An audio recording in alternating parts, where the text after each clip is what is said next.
Sveiki! Na, šios dienos receptai bus įkvėpti Azijos skonių.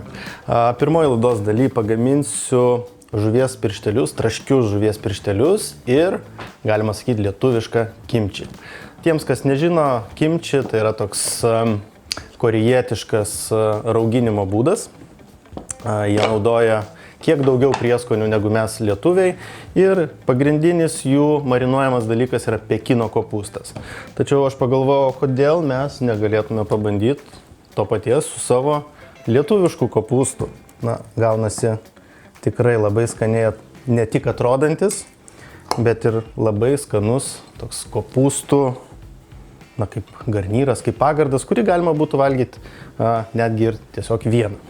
Taigi pasigaminti lietuvišką kimči iš tiesų nėra labai sudėtinga.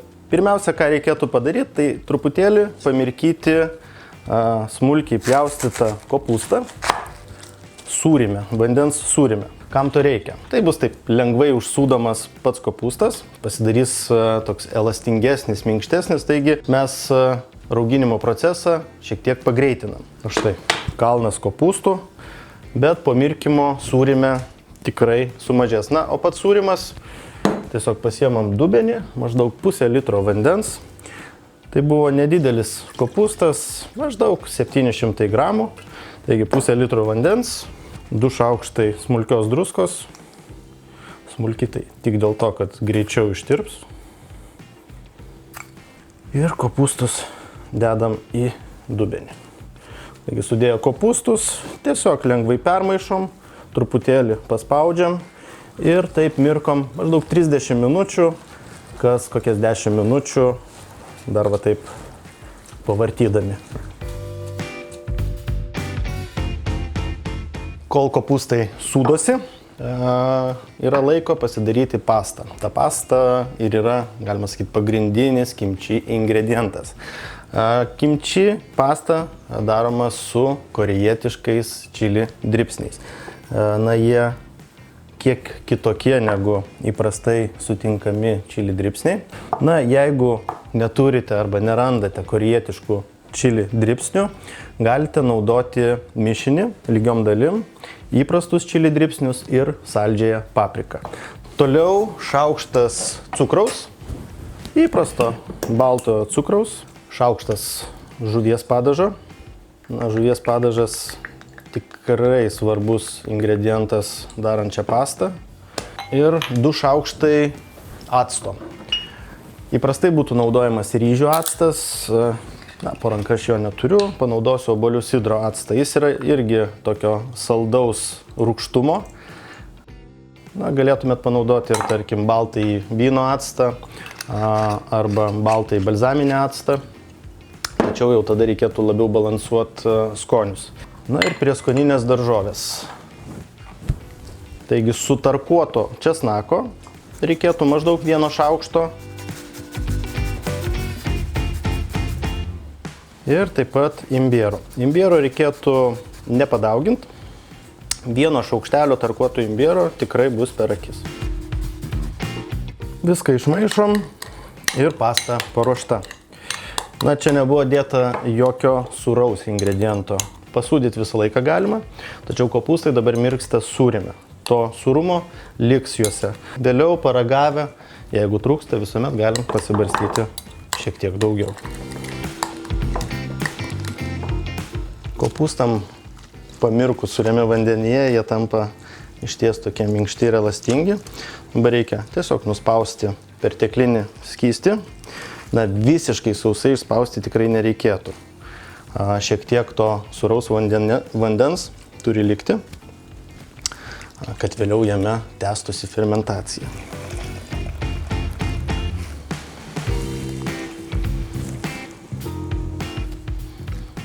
Ir beliko sumaišyti su paruošta pasta. Galima būtų valgyti ir dabar. Bus vienas skonis. Pasifermentavus 2-3 dienas. Kitas skonis. Po savaitės vėl kitoks skonis. Na, ilgiau kaip 3 savaitės laikyti nerekomenduotina.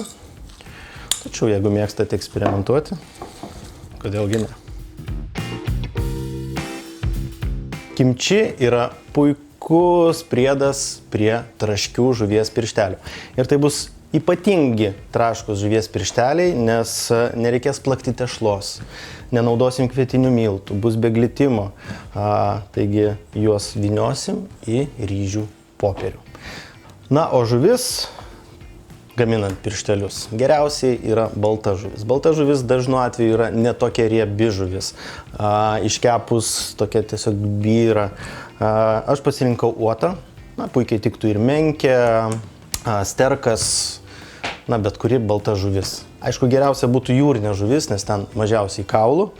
Ir kaip supjaustysit, netgi čia nėra labai didelio skirtumo. Aišku, kuo vienodesni gabaliukai, tuo geriau.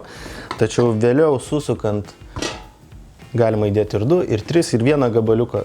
Taigi nebus blogai, jeigu supjaustysit kiek nelygiai. Na, geriausia, kad gabaliukas būtų štai maždaug tokio dydžio. Gali būti ir kiek storesnis.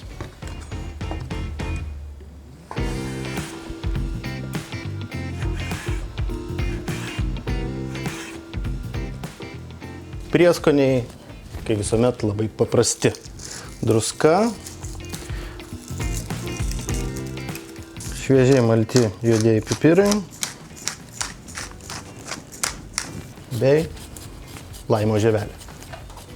Na, geros žuvies užgožti prieskoniais, labai gausiais prieskoniais tikrai nereikėtų, bet laimo žievelė duoda gaivos. Ir dabar pats vyniojimas. Na, tai turbūt yra toks kebliausias šito recepto momentas. Vandens į dubenėlį.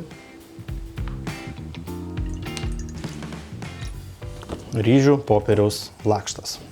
Na, jeigu mes jį šiaip lenktume ir bandytume suvyniot, viskas baigtųsi štai taip. To mes visai nenorim. Tam, kad jis būtų minkštas ir elastingas, jį reikia trumpam pamerkti į vandenį. Tikrai nereikia ilgai, tiesiog įmerkiam ir ištraukiam. Ir per keletą sekundžių jisai tą vandenį absorbuoja. Štai lakštas tapo tikrai labai minkštas.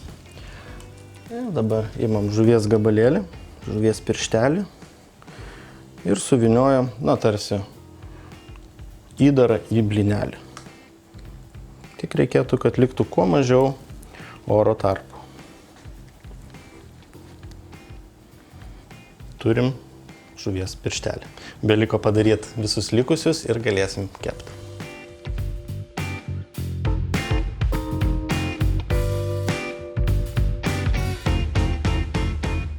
Būkite atsargus, aliejus įkaitintas pradžiui iki 100, maždaug 90–185 laipsnių, dėl to, kad įdėjus pirštelius jis atvėsta. O kepimui reikalinga temperatūra yra maždaug 175 laipsniai.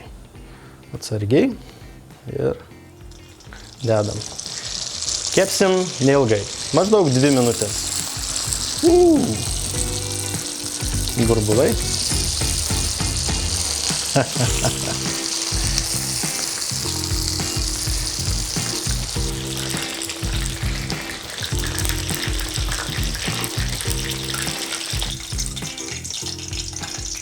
Būkite atsargus, tik ištraukti jie yra labai karšti, bet iškepti anksčiau.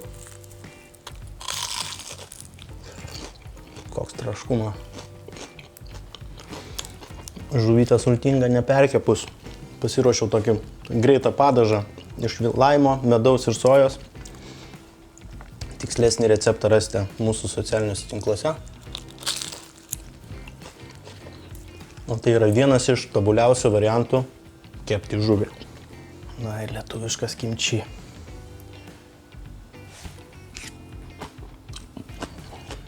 O dėja. Ir aštru, ir gaivu, ir trašku. Super. Tikrai išbandykit. Būtinai išbandykit tokią žuvytę. Na, man dar liko kiek iškepti, kad pamaitinčiau visą komandą, o jau netrukus po pertraukėlę susitinkam lauke. Gaminsim žiauriai skanų ir kiek neįprastą jautienos receptą.